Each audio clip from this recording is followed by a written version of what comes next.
चलिए जी, good evening. बातें खत्म अब शुरू करें। So adjustment in financial statement शुरू करेंगे। नॉर्मल फाइनेंशियल स्टेटमेंट हमें बनाना आ गया है, right? Don't worry, I take over. Thank you. So normal वाला जो एडजस्टमेंट फाइनेंशियल स्टेटमेंट है वो हमें बनाना आता है। ट्रेडिंग पीएनएल बैलेंस शीट में कोई दिक्कत है तो बताओ, कोई दिक्कत है? सॉर्टेड है। ट्रेडिंग पीएनएल बैलेंस शीट बनाने के बाद अब आपने सीखनी है उसमें एडजस्टमेंट्स कैसे की जाती है। अब वो कैसे दी होंगी आपको, ट्रायल बैलेंस बना के दिया होता है आपको इस तरीके से, ठीक है? तो ट्रायल बैलेंस तो दिया होगा, इसके अलावा नीचे एडजस्टमेंट्स दी होंगी। Just a moment, okay, no worries, ठीक है। चलिए ध्यान से सुने, आपको इस तरीके से दिया होगा, ये ट्रायल बैलेंस होगा, उसके साथ नीचे कुछ एडजस्टमेंट्स दे रखी होंगी। इन एडजस्टमेंट्स को कैसे लिखना है वो हम सीखेंगे फाइनेंशियल स्टेटमेंट, ठीक है जी? First thing, whatever is given in this trial balance we will write only once in the financial statement. इसके अलावा जो भी कुछ आपको लिखना है वो कितनी बार लिखना है? ट्वाइस। यानी एडजस्टमेंट की दो इफेक्ट आपने देनी है। तो जितनी भी एडजस्टमेंट्स मैं आज आपको पढ़ाऊंगी उसकी कितनी इफेक्ट होंगी? दो। करेक्ट है? Let's start with the simplest one which you already know. First adjustment closing, ये मैंने आपको पढ़ा ही दिया है बट फिर से एक बार रिपीट कर लेते हैं। क्लोजिंग स्टॉक कहाँ पे दो जगह लिखिएगा बताइए? ए भाई, trading and balance sheet. Trading account के क्रेडिट साइड में लिखेंगे और दूसरा इफेक्ट बैलेंस शीट के एसेट साइड। बैलेंस शीट का क्रेडिट नहीं होता है, कौन बोला ये? बैलेंस शीट में डेबिट क्रेडिट होता ही नहीं है बच्चे, इट इज अ स्टेटमेंट। क्या है? It is not an account. तो डेबिट क्रेडिट जैसी कोई चीज नहीं है आपकी बैलेंस शीट में। There are two sides, one is asset, the other is liability. No debit credit. तो एसेट साइड पे हम इसे लिखेंगे। यहां तक कोई दिक्कत है? बच्चों एक चीज मैंने आपको ये बताई थी, हालांकि मैं रिपीट कर रही हूँ, आपको अगर याद हो कि opening and closing stock can not be together in trial balance. Is it okay? ये पिछले चैप्टर का हम रिवाइज कर रहे हैं कि ओपनिंग और क्लोजिंग स्टॉक दोनों इसमें कभी नहीं दिए होंगे। अगर इसमें ओपनिंग स्टॉक दिया होगा तो साथ में परचेजेस होंगे, और अगर क्लोजिंग स्टॉक दिया होगा तो क्या होगा? Adjusted purchase. परफेक्ट। हाँ बताइए।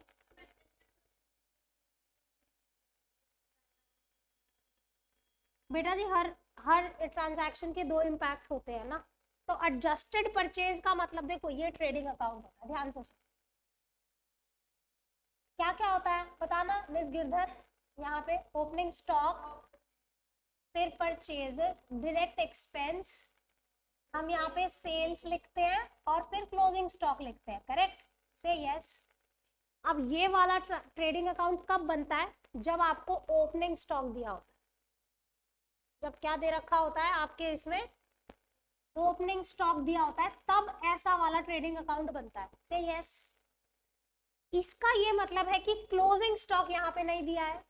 क्लोजिंग स्टॉक कहाँ दिया होगा? एडजस्टमेंट में लिखा होगा।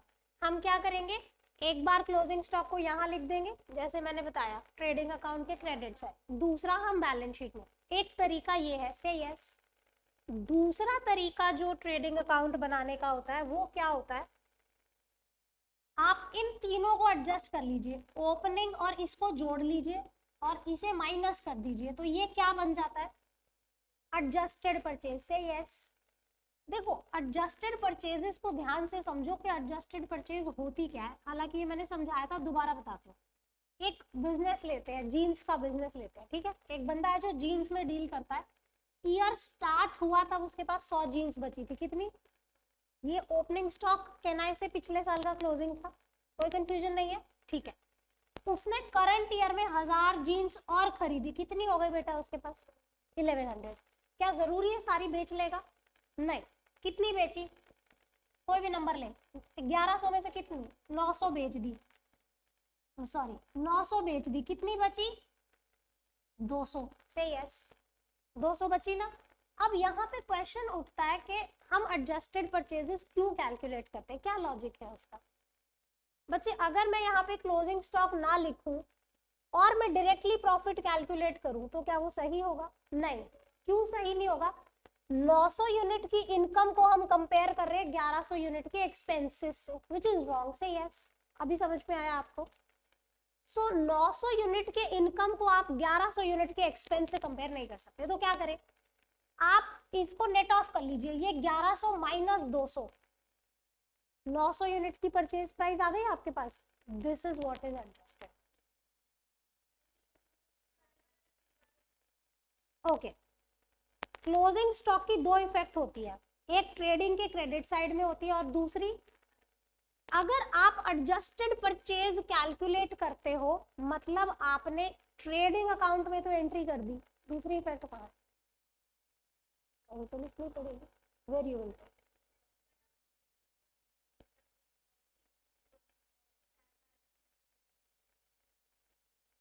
बेटा देखो, डू यू अग्री दैट हम जितनी भी जर्नल एंट्री पास करते हैं फिर हम उसको लेजर में पोस्ट करते हैं, देन हम उसकी बैलेंसिंग करते हैं, से yes.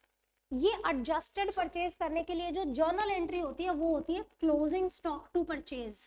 I hope now it will sort your doubt.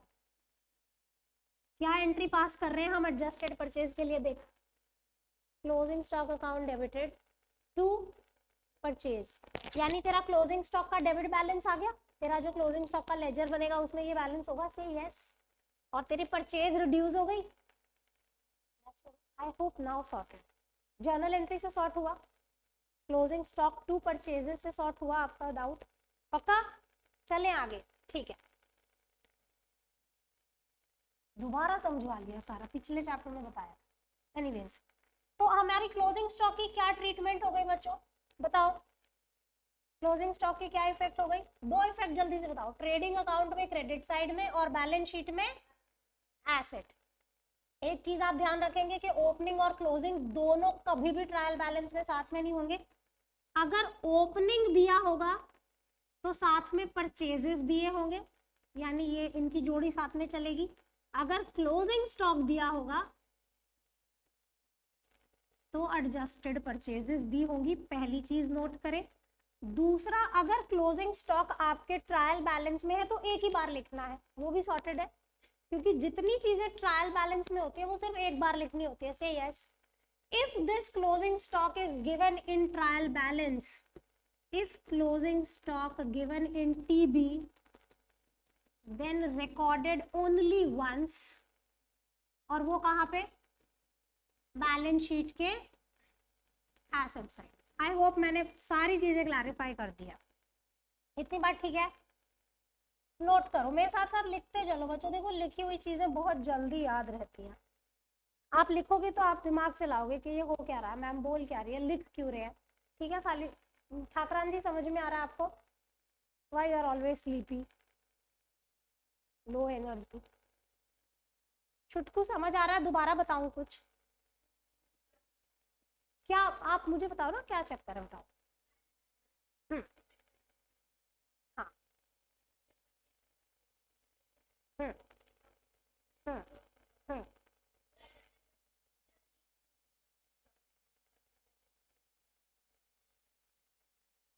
बेटा, डू यू अग्री कि whatever journal entry you will pass it will be impacted to ledger, and ledger के बैलेंसेस होंगे अपने, से यस। अब आपने यहाँ पे एंट्री मैंने जो पास करी बच्चे, मैंने एंट्री पास करी closing stock account debited to purchase, मतलब मेरा जो ये क्या कहते हैं क्लोजिंग स्टॉक था, मैंने उसको कहाँ जाके एडजस्ट कर दिया, परचेज में। इस एंट्री से यही हो रहा है ना, क्लोजिंग स्टॉक डेबिट। भाई हर चीज के दो इफेक्ट होते हैं, double entry system of accounting है। तुम सैलरी पे करते हो तो तुम्हारा कैश भी कम होता है ना, तुम ऐसा क्यों नहीं बोलते कि मैम सैलरी डेबिट हो तो भाई कैश कम करने की क्या जरूरत, आप ऐसा कोई सवाल पूछ रहे हो मेरे से। क्लोजिंग स्टॉक आप कह रहे हो कि मैम आपने माइनस तो कर दिया, फिर क्यों आप ये कर, आपने एक तरफ क्लोजिंग स्टॉक की एंट्री बुक्स में कर दी, कहने का मतलब आपने एक एसेट क्रिएट कर दिया। यहाँ इधर देख, एसेट क्रिएट किया जिसके कारण तेरी ये परचेज कॉस्ट कम हो गई, वही तो कर रहे हैं हम बच्चे। तो आपने परचेज को तो कम कर दिया, क्लोजिंग स्टॉक को कहीं तो डालना पड़ेगा बुक्स में। Every transaction has two effect and if you are doing, हाँ बोल बाबू, हट जाओ, हाँ ये लो, समझ आ रहा है, अभी सॉर्टेड है। क्लोजिंग स्टॉक का अकाउंट बन गया ना, उसमें बैलेंस आ गया ना। हाँ बोल बाबू। अरे कोई बोल रहा है इधर हो जा, कोई बोल, मैं हट जाती हूँ, लो टोटली हट जाती। लिखो फटाफट, तेरे को समझ आ रहा है तूने क्या लिखा है? खुद को समझ आना चाहिए क्या लिख रहा हूँ। मैं अभी चेक करने आ रही हूँ सबकी बुक कौन क्या लिख रहा है।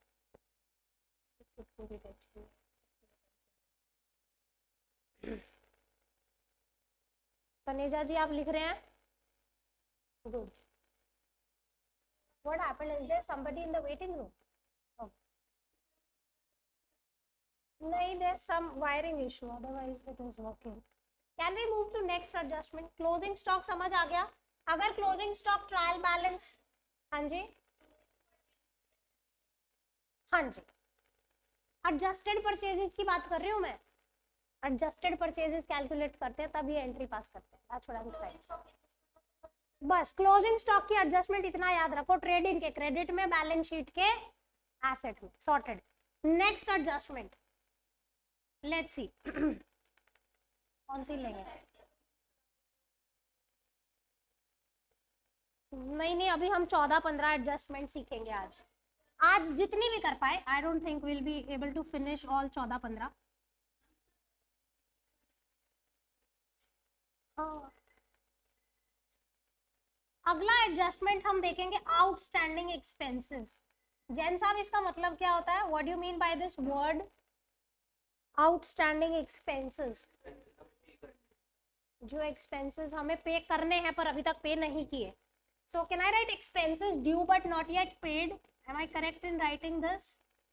Expenses due but not yet paid. चलिए अब देखते हैं इसे कैसे ट्रीट करना है। I'll take one example rather than just simply going with the theory. Nandini, is she there? But you can please close this door, that printer noise is disturbing. Okay. बच्चों ये मेरा ट्रायल बैलेंस है। गोयल जी कोई भी एक expense का example बताओ ना, कोई भी एक खर्चा। हाँ, बिजनेस का सबसे मेन कोई खर्चा बता दो। सैलरी, मेरे दिमाग में यही था, गुड। सो मैं यहाँ पे लिखती हूँ वो सैलरी जो मैंने ड्यूरिंग द ईयर पे की होगी। पूरा साल मैं जब सैलरी पे करूंगी, हर महीने क्या एंट्री पास करेंगे? Salary to cash, salary to cash, maybe salary to bank, correct? तो ये एंट्री पास होते होते सैलरी पूरे साल में जो पे हुई वो यहाँ डेबिट हो जाएगी आखिरी में आके। कोई एक रैंडम सा फिगर लेते हैं, आई टेक इट, कितना? 5 लाख लेना है आपको, ठीक है चलो जो छूट को बोले। 5 लाख की सैलरी हमारी पे हो गई। आपको नीचे एडजस्टमेंट दिया है, salary yet to be paid ₹40,000। ये एडजस्टमेंट लिख के दिया हुआ है आपको, करेक्ट? क्यों ऐड करोगे? कॉन्सेप्ट बताओ, विच प्रिंसिपल सेज दिस के ऐड करो? बोथ, बोथ करेक्ट, ठीक है। देखिए अक्रूवल आपसे क्या समझाता है? अक्रूवल कहता है कि अगर आपने कोई एक्सपेंस पे नहीं भी किया और वो करंट ईयर से रिलेटेड है तो आपको ऐड करना पड़ेगा। मैचिंग इसलिए करेक्ट है, ऐसा करने से ही करेक्ट प्रॉफिट आएगा, अदरवाइज करेक्ट प्रॉफिट नहीं आएगा। You have to match 12 month के इनकम विद द 12 मंथ के एक्सपेंसेस। सो अब देखिए अगर हमारी इस साल की सैलरी का टोटल 5,40,000 रुपए था और हमने पे सिर्फ 5 लाख किया, तो क्या हम ये बोलेंगे जी हमने तो 5 लाख पे किया, हम तो 5 ही लिखे?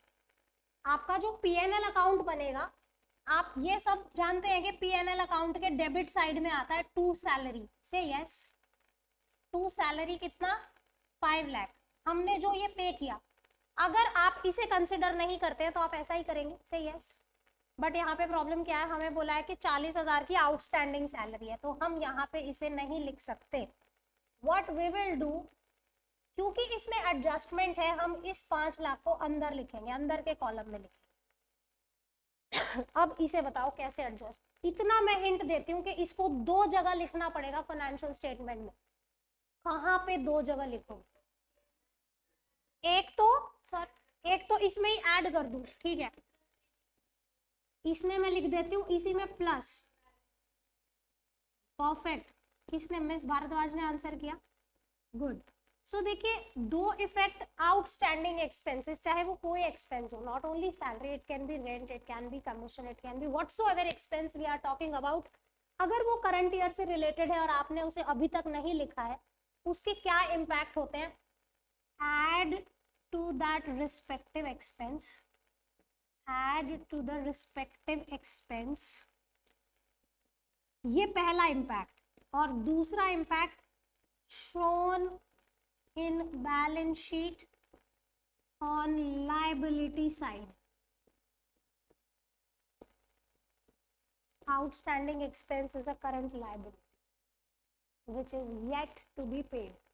तो कोई भी अगर आउटस्टैंडिंग खर्चा है, अब देखिए इसको हम बैलेंस शीट में कैसे ट्रीट करेंगे? इधर पीएनएल में हम क्या करेंगे? इस खर्चे में प्लस कर देंगे, क्योंकि बोला है add to the respective expense.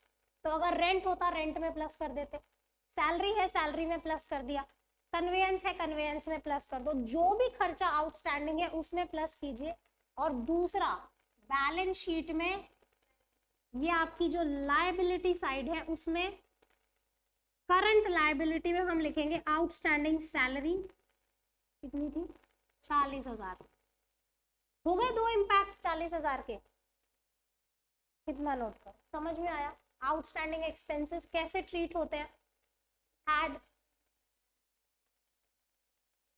it is not yet entered in the book, so we have to write it twice। Trading में होता, करेक्ट, बिल्कुल सही पूछा अंशिका ने। शी इज सेइंग कि मैम अगर हमें दिया होता यहाँ पे वेजेस और उसकी अमाउंट है और नीचे लिखा है wages yet to be paid, तो बिल्कुल सही बात है, क्योंकि ये वेजेस हमारे डायरेक्ट एक्सपेंस है और ये ट्रेडिंग अकाउंट में रिकॉर्ड होते हैं, तो हम उसे ट्रेडिंग में ही प्लस करेंगे। लॉजिकल है। So I have written add to the respective expense either in trading और in PNL, same case, but the other effect will go to balance sheet liability। good question। कुछ पूछना चाहते हो आप? ध्यान है आपका इधर ही, ठीक है, ओके। आउटस्टैंडिंग एक्सपेंसेस, अगला हम देखेंगे प्रीपेड एक्सपेंसेस। मेरे बताए बिना आप बता सकते हो कि क्या ट्रीटमेंट? माइनस करेंगे और एसेट में लिखेंगे। परफेक्ट, इससे उल्टा करेंगे बच्चे, बिल्कुल सही बताया आपने। हाँ हाँ लिखिए, बिल्कुल, ma'am is waiting, don't worry. मैं हट जाती हूँ, लिखो।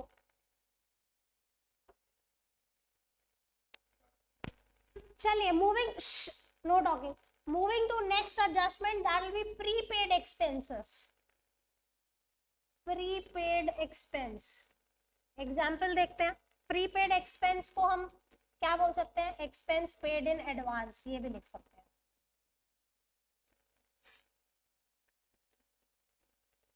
अब इसमें कोई भी एक्सपेंस हो सकता है, ऐसा कोई जरूरी नहीं है। हम कोई रेंट का एग्जांपल ले लेते हैं। चलिए, ये हमारा ट्रायल बैलेंस है एज ऑन 31 मार्च 22। यहाँ पे आपको रेंट दिया गया है and rent you are given what I will take, ठीक है। और आपको बोला है rent is paid for 13 months up to 30th April 22। बताओ क्या करना है? 13 months up to 34/22। ये कह रहे हैं कि ये जो रेंट आप देख रहे हैं ट्रायल बैलेंस में, ये 13 महीने का रेंट पे हो रखा है, यानी कि 30 अप्रैल तक का रेंट पे हो रखा है। कैसे कैलकुलेट करोगे 1 महीने का?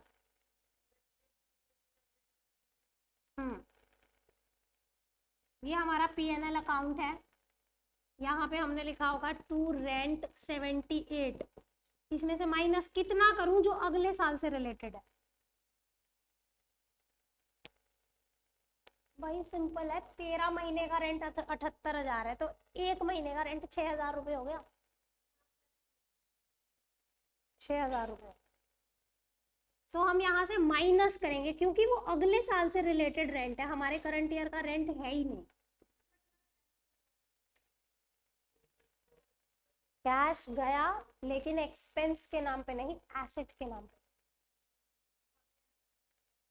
हाँ, यहां से हम ये 6,000 माइनस करेंगे और फिर हम क्या करेंगे, इसको माइनस करके एसेट साइड में लिखेंगे प्रीपेड रेंट 6,000। तो हमने क्या इम्पैक्ट दिया, अगर मुझे इसे समरी बनाना हो, जनरलाइज करना हो, so what I will write, deduct from the respective expense, deduct from the respective expense, and the other effect show on asset side of balance sheet। चलिए इतना नोट करें, समझ आ रहा है, सिंपल है ना, आउटस्टैंडिंग समझ आया तो प्रीपेड आएगा ही, नोट करो।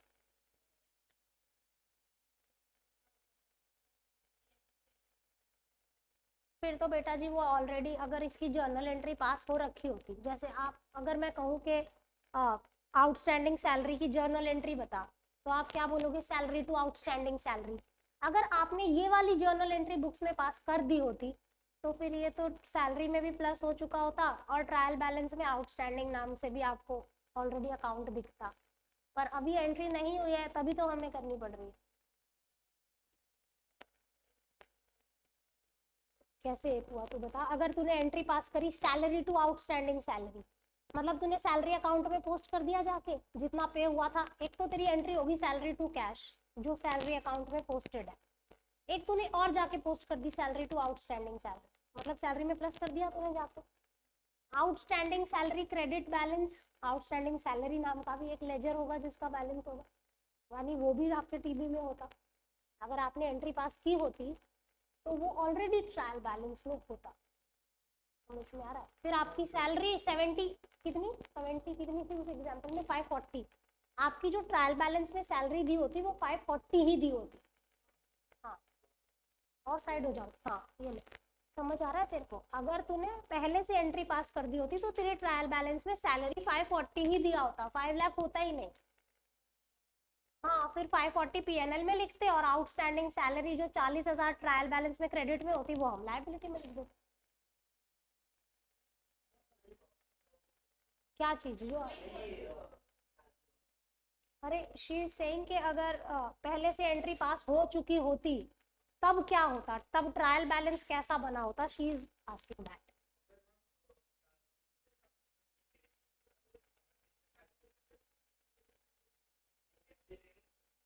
प्रीपेड सैलरी, तो वो ये बात हो गई ना, फिर आपको सैलरी से माइनस करना पड़ेगा और एसेट में दिखाना पड़ेगा। कोई भी एक्सपेंस हो बच्चे, मैंने एग्जाम्पल दूसरा लिया है, वहां सैलरी ले लिया, यहाँ रेंट ले लिया, कोई भी एक्सपेंस की बात है, अगर वो आउटस्टैंडिंग है तो प्लस करो और लाइबिलिटी में दिखाओ, अगर प्रीपेड है तो माइनस करो और एसेट में दिखाओ। ऐसा क्यों करते हैं, मैचिंग कॉन्सेप्ट कहता है कि 12 महीने के इनकम को कंपेयर करो 12 महीने के एक्सपेंसेस से, क्योंकि ये 13 महीने का पेड था, मैंने 1 महीने का हटा दिया, समझ आ रहा है। वहां क्योंकि कम लिखा हुआ था, पूरा 12 महीने का था नहीं तो मैंने प्लस किया, यहाँ ज्यादा था 12 से तो मैंने माइनस किया, सॉर्टेड।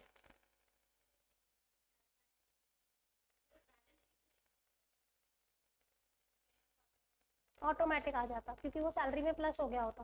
करेक्ट। चले अगली एडजस्टमेंट पे चले बच्चों, प्रीपेड, अभी लिख रहे हो लिखो,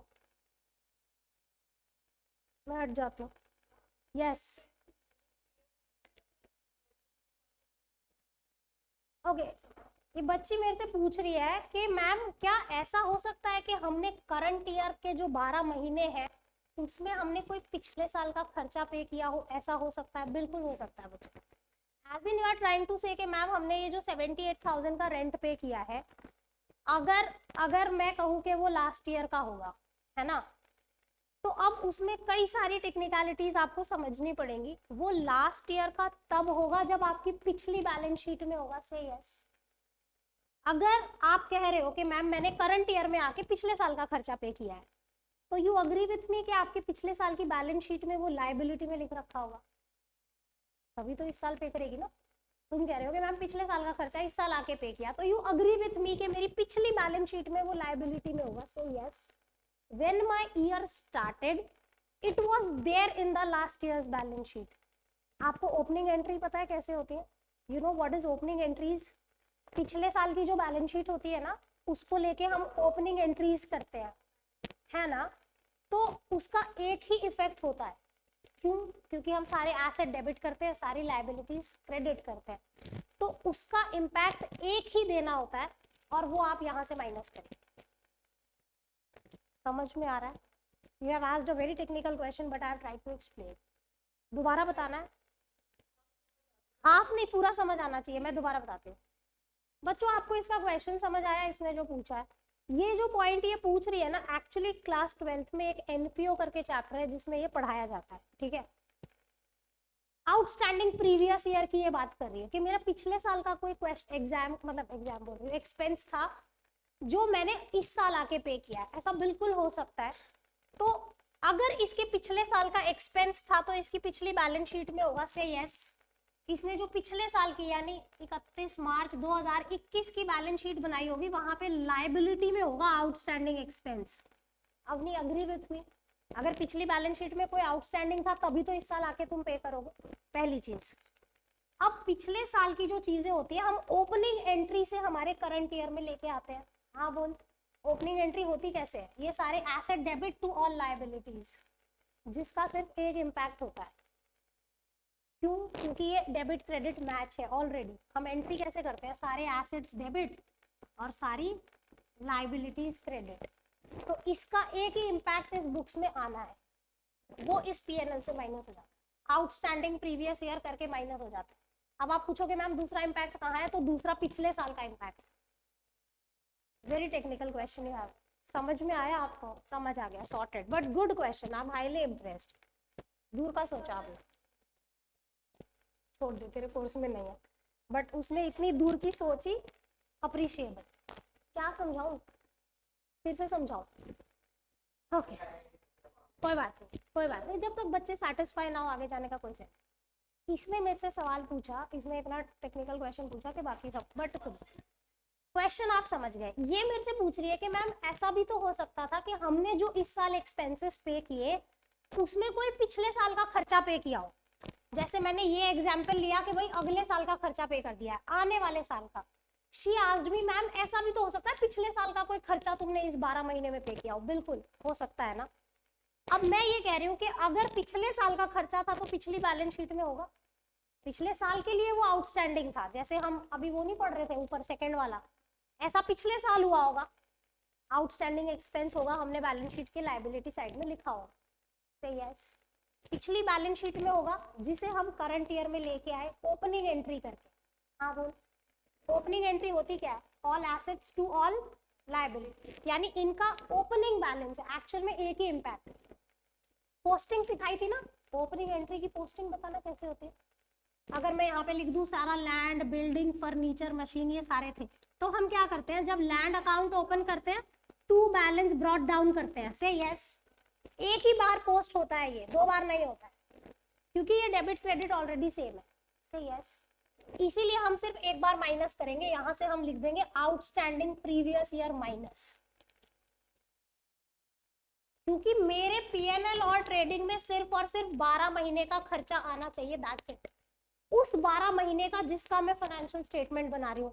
अगर कोई पिछले साल का पे किया है तो भी हटाना पड़ेगा, आने वाले साल का पे किया है तो भी हटाना पड़ेगा।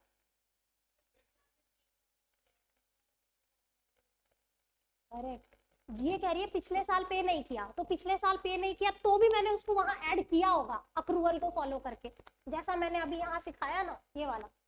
इस आउटस्टैंडिंग में मैंने क्या सिखाया कि तुमने पे नहीं किया तो भी पीएनएल में ऐड करो, ऐसा इसने लास्ट ईयर किया होगा। इस साल हम माइनस कर देंगे। Correct, now you are getting good. But frankly मेरे 5 साल के करियर में, 5 नहीं 6 साल हो गए, 11th के किसी स्टूडेंट ने पहली बार ये क्वेश्चन पूछा। गुड, ट्वेल्थ में आके तो खुद ही समझ आ जाना था, बट ठीक है। नहीं बट देखो ये क्वेश्चन पूछने के लिए भी दम चाहिए, अदर मतलब जब तक आपको ये कॉन्सेप्ट क्लैरिटी नहीं होगी आप ऐसा क्वेश्चन पूछ ही नहीं सकते। गुड, चलिए प्रीपेड एक्सपेंसेस समझ आ गए बच्चों, ये हो गया एक्सपेंस साइड पे। अब आ जाइए आप इनकम साइड पे। बच्चे जैसे एक्सपेंस में होता है कि हमने पे नहीं किया या ज्यादा पे कर दिया, इनकम में भी तो हो सकता है, से यस। तो इनकम में भी हम outstanding income and pre received, अभी कौन बोल रहा था प्रीपेड इनकम, किसने बोला था? तो हम इसमें भी अभी अच्छा outstanding income actually is not a perfect word, you should call it accrued income. क्या बोलेंगे? अगर आपको आउटस्टैंडिंग वर्ड ही याद रहता है, हिंदी में बताऊं तो वो इनकम जो है तो इस 12 महीने की पर अभी तक मिली नहीं है। समझ में आ रहा है? एक एग्जाम्पल लो, मान लो मैंने कार्तिक को 11th पढ़ा दिया है ना, उसने बोला कि मैम मैं आपको ना फीस अगले साल दूंगा, अभी नहीं दे रहा, अभी नहीं है मेरे पास, ठीक है, इसने दे दिया fees just for an example. So what he said कि मैम मुझे थोड़ी मोहलत दे दो, मैं 12th में आके पैसे दूंगा। अभी ये कौन सी बैच में है? 23-24 बैच में पढ़ रहा है, लेकिन ये पैसे कौन से ईयर में देगा? अगले साल 24-25 में पैसे देगा। तो क्या ये मेरे अगले साल की इनकम बन जाएगी? क्या मैं इसे अगले साल लिखूंगी इनकम के भाई कार्तिक तो अगले साल देगा तो अगले साल की income? No, I will record this year itself irrespective of the fact whether I received it or not. If I have provided him the service and he is liable to pay, I'll record my income in this year itself. Say yes.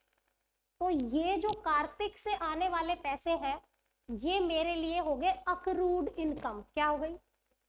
Accrued income का मतलब है कि मैंने service तो दे दी पर अभी तक उसने पैसे,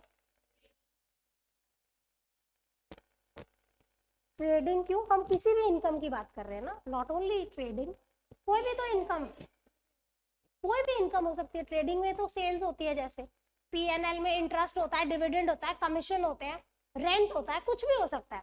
मैं किसी भी इनकम की बात कर रही हूँ। अगर कोई इनकम इस 12 महीने से जुड़ी है बट आपको रिसीव नहीं हुई, फिर भी आप उसे, अच्छा इसको आप इस तरीके से भी समझे, जो उधार पे माल बेचते हो क्या उसे सेल ट्रीट नहीं करते? करते हो। जब हम कैश में बेचते हैं तो एंट्री करते हैं कैश टू सेल्स, उधार पे बेचते हैं तो डेटर टू सेल्स, लेकिन सेल्स तो क्रेडिट हम करते हैं, चाहे वो पैसे मिले चाहे वो पैसे ना मिले। तो अब इसको कैसे ट्रीट करेंगे बताइए, सोच के बताइए क्या दो इफेक्ट होंगे? बैलेंस शीट का asset perfect, add to respective income, generalised answer दो बच्चे, हर एक इनकम पे लागू हो ऐसा आंसर दो। Add to that respective income और बैलेंस शीट का एसेट। एसेट क्यों? क्योंकि मिलना बाकी है, फ्यूचर में मिलेगा, फ्यूचर बेनिफिट, एसेट, सिंपल है। अब मुझे प्री रिसीव्ड इनकम बताओ, आप बताओगे, मैम नहीं बताएंगी। प्री रिसीव्ड इनकम होती है एडवांस में मिले हुए पैसे, लायबिलिटी होती है। गुड,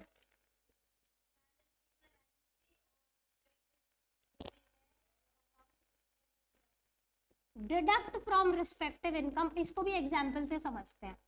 जैसे अभी हमने कार्तिक का एग्जाम्पल लिया और हम लिखेंगे शोन ऑन लायबिलिटी साइड। बच्चों अब इसका एक एग्जाम्पल लो, कार्तिक का ये एग्जाम्पल हम रिवर्स करते हैं, ठीक है। पहली सिचुएशन मैंने बताई कि कार्तिक ने मेरे से 23-24 में पढ़ा और उसने रिक्वेस्ट किया कि मैम आपको 24-25 में फीस दूंगा, तो वो हो गई अक्रूड इनकम से यस।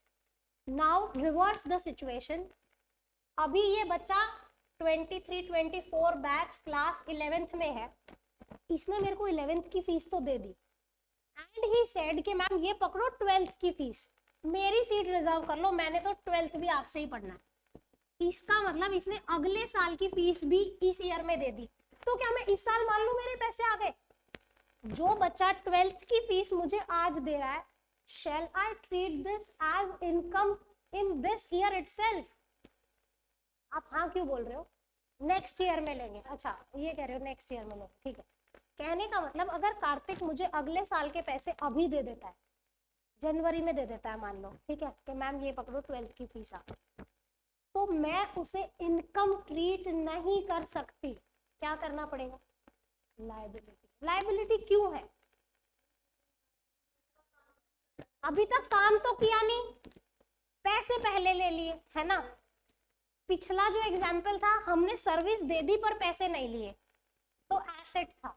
यहाँ पे क्या हो गया? उल्टा सीन हो गया कि इस बेचारे ने पैसे तो दे दिए लेकिन अभी तक मैंने सर्विस नहीं दी। तो क्योंकि मुझे फ्यूचर में इसको सर्व करना है, इसीलिए ये मेरे लिए लायबिलिटी है। देखो लायबिलिटी का सिर्फ ये मतलब नहीं होता है कि फ्यूचर में किसी को पैसे देने, समझ में आ रहा है? फ्यूचर में अगर आपको किसी को कुछ भी देना है, इट इज योर लायबिलिटी, ठीक है। जो मेरे शुरू से फर्स्ट सेकंड लेक्चर से बच्चे हैं उन्हें ये लायबिलिटी का एक सिली सा एग्जांपल याद होगा, याद है? फ्यूचर में कुछ भी देना है तो लायबिलिटी होती है। उसको लिटरली किसी ने इंटरप्रेट किया था, याद है? वो कश्मीर का नेता के बारे में मैंने बताया था, उस इडियट ने अपनी लायबिलिटी साइड में बेटियों के नाम लिखे थे। हाँ, तो उसने क्या किया था, उसे जैसे पॉलिटिक्स में जाने के लिए फॉर्म वॉर्म नहीं भरना होता कुछ, तो उसको फॉर्म दिया गया कि भाई आप अपने एसेट्स और लायबिलिटीज के बारे में बताओ, फाइनेंशियली उसे बताना था। तो एसेट्स में तो उसने लिख दिया उसके पास जो जो प्रॉपर्टी, लायबिलिटी में उसने अपनी 3 बेटियों के नाम लिख दिए। फ्यूचर लॉस, इनको शादी करूंगा, इनके पैसे लगेंगे, so that's how he wrote, but this is not a liability. तो ये नहीं है कि फ्यूचर में आपको किसी को कुछ भी देना है वो लायबिलिटी। मेरा यहाँ बिजनेस से लेना देना है। बिजनेस में अगर हम बात करें, फ्यूचर में अगर आपको किसी को पैसे देने हैं तो लायबिलिटी है, अगर आपको किसी को सर्व भी करना है तो भी वो क्या है? लायबिलिटी। तो इनकम रिसीव्ड इन एडवांस, इसके ब्रैकेट में सिंप्लीफाई करके लिख लो, इनकम रिसीव्ड इन एडवांस हमारी लायबिलिटी होती है। इसमें कोई कंफ्यूजन नहीं होना चाहिए। एडवांस में मिले हुए पैसों को आप लायबिलिटी के तौर पे रिकॉर्ड करोगे, ना कि इनकम। हाँ, इसने मेरे को जो 11th के पैसे दिए हैं वो तो मेरी इनकम है इस साल की, वो हम इनकम में ही ऐड करेंगे। लेकिन अगर कार्तिक मुझे 12th के पैसे भी दे देता है तो वो कहाँ जाएंगे? अब मान लो जब इसने मेरे को ये पैसे दिए, मैंने टोटल फीस में एंटर कर दिया और मेरी फीस में ये फिगर ऐड हो रखी है, तो मुझे क्या करना पड़ेगा? माइनस करना पड़ेगा, because this is a next year income, not a current year income. समझ आ रहा है आपको? गुड।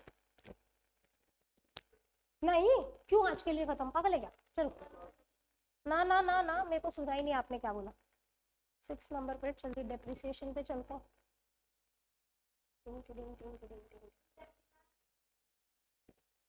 ऐसा क्या समय हो गया कि तुम लोग इतने थक गए? इसको ये बड़ा पता होता है, चाहे बाकी कुछ पता हो ना पता हो, टाइमिंग का बिल्कुल पक्का है बंदा। अगला हम लेते हैं डेप्रिसिएशन। बताइए बच्चों कैसे ट्रीट होगा बुक्स में? डेप्रिसिएशन की जर्नल एंट्री बताओ, उसी से समझ आ जाएगा। डेप्री टू एसेट बोलो ना, स्पेसिफिक क्यों हो रहे हो? हाँ, तो हमारी जर्नल, हु स्टॉकिंग? सिंह साहब आप बातें कर रहे हो। डेप्रिसिएशन टू एसेट ये हमारी एंट्री होती है। अब आप सोच के बताओ कि फाइनेंशियल स्टेटमेंट में क्या एडजस्टमेंट हो? राधे राधे, जल्दी बताओ। पीएनएल में debit, perfect. Depreciation will be debited to PNL. Balance sheet में एसेट में से माइनस, जिस भी एसेट पे आपने डेप्री लगाया है वो माइनस हो जाएगा। अरे तो वो अगर आप जर्नल एंट्री पास कर रहे हो तो ये होगा, अगर वो एडजस्टमेंट में दे रखा है, जैसे मान लो एग्जांपल लो, आपके ट्रायल बैलेंस में यहाँ पे दिया हुआ है मशीनरी 5 लाख रुपीज, नीचे एडजस्टमेंट बोला है डेप्रिशिएट मशीनरी बाय 10%, तो क्या करोगे बताओ? गर्ग जी बताइए क्या कीजिएगा? यही तो होगा, बस यही तो करना है। सो पीएनएल में डेबिट कर देंगे उस डेप्री की अमाउंट, 10% कितना निकलेगा? 50,000। 50,000 निकलेगा ना 5 लाख का, तो 50,000 पीएनएल में डेबिट और 5 लाख में से एसेट साइड में से माइनस, तो आपकी एसेट 4.5 पे रह जाएगी। हाँ बोलो ना, कोई दिक्कत, कोई शक, कोई शंका, समस्या? अब जब आपको याद है डेप्रिसिएशन चैप्टर पढ़ा था तो हमने पढ़ा था कि डेप्री रिकॉर्ड करने के 2 मेथड होते हैं। अगर दूसरा फॉलो कर रहे हैं तो क्या होगा?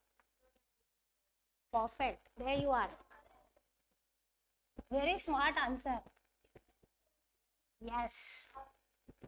देखिए आपने जब डेप्रिसिएशन चैप्टर पढ़ा था तो वहां पढ़ा था कि डेप्री को बुक्स में लिखने के दो मेथड होते हैं। कौन से दो? पहला वाला डेप्री क्रेडिटेड टू एसेट, यानी हम डेप्री को एसेट में से माइनस करते हैं, वो पहला मेथड होता है।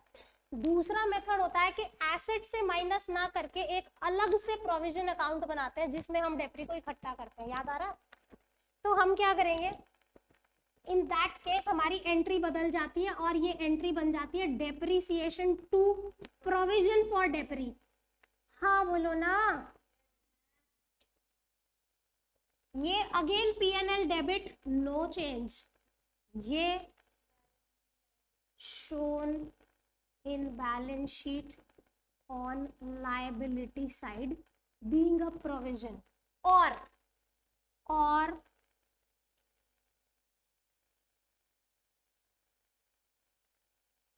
में देखो यहाँ पे shown as deduction from, अब ये कैसे होगा मैम, कैसे गड़बड़ गड़बड़ बात करते हो आप? देखो पहला तरीका, ये आपकी बैलेंस शीट है, एसेट साइड, लायबिलिटी साइड। ध्यान से सुनना, ये और लिखा क्या है।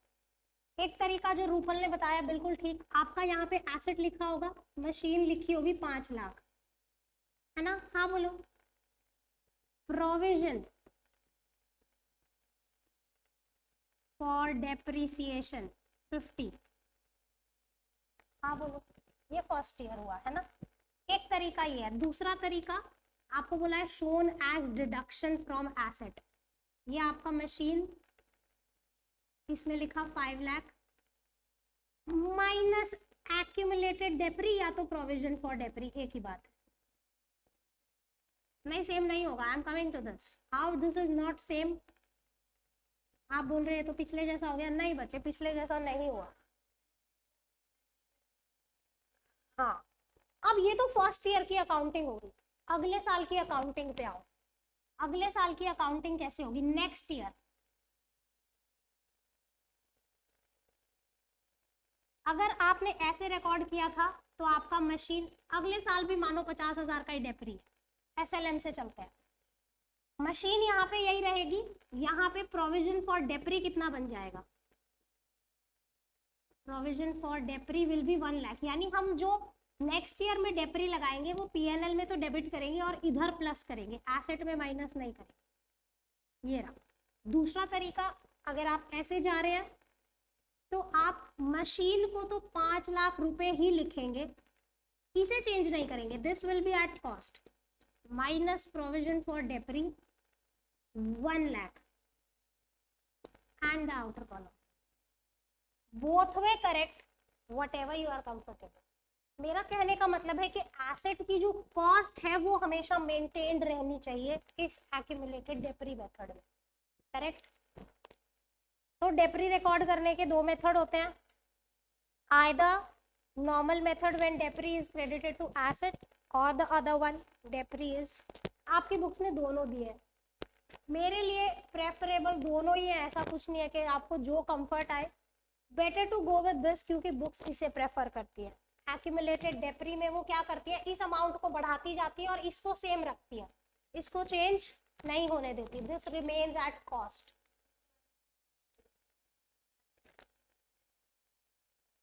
हाँ जो नॉर्मल मेथड होती है उसमें तो हर साल एसेट की वैल्यू घटी जाती है ना, पहले साल में 50 के बाद 4.5 रह जाएगी, फिर 4 रह जाएगी, फिर 3.5 रह जाएगी। तो जब आप एसेट में से माइनस करते हो देन तो आपकी बुक वैल्यू पे होता है, कॉस्ट पे होता ही नहीं है asset. In this method your asset always remains at cost. ठीक है जी, इतनी बात समझ में आ रही है आपको? अब एक लास्ट बात सुन लो डेप्रिसिएशन के लिए, कि कई बार ना जैसे डेट दे रखी होती है, मान लो आपको बोला है कि भाई मशीन 5 लाख रुपए दिए ट्रायल बैलेंस में, और नीचे बोला है कि ये जो मशीन है हमने 1 अक्टूबर को खरीदी थी, तो उतने महीने का ही डेप्री आप लगाएंगे। ठीक है, यहाँ तक बात समझ में आ रही है? अभी एक दो और कवर कर ले क्या हम बच्चों? हैं? क्यों, क्या दिक्कत है? छोटे छोटे क्या टाइम हो गया? अभी हमारे पास टाइम है। हम्म, अच्छा जी, ऐसा है। ठीक है, तो इतना क्लियर हो रहा है आपको? अगर कोई स्पेसिफिक डेट आपको दी गई है, इन दैट केस आप उतने ही महीने का डेप्री लगाइएगा। सिंपल है। यहाँ तक कोई शक है? हमने आज कौन से कवर किए? Closing stock, outstanding expense, prepaid expenses, accrued incomes, pre-received incomes, debris. 6 we have covered. So we'll continue in the next class. Thank you for joining. I hope you learned properly. Bye bye.